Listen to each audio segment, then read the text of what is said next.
Belki siz bir zat yadınızdan çıkardınız.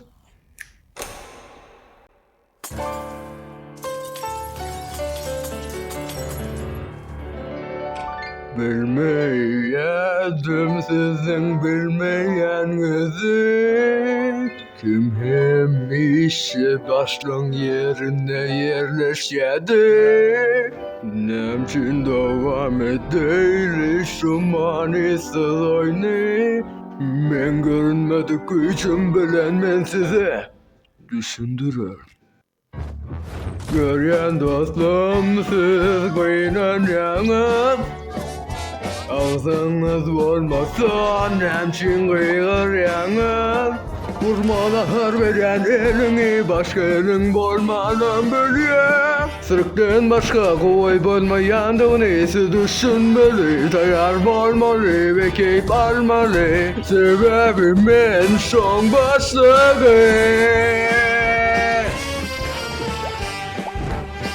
Sırıkta bekleyen, bombayı arayan, şok getiren, sırasa bol diyen.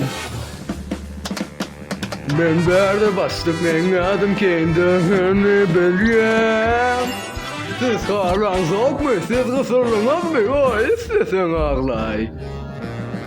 Dostum ben sizi kutlasım geliyor. Böyle gülüşün açarını tapıp oluyor. Kovu giyinleyin ve sonunda kovuzat veriliyor. Oyunu çaltırak başlamalı, korkmalı ve gol sesin beynini çaltırak düzeltmeli. Siz kapsayınız yadınızdan çıkaryanız kim şov başlığı.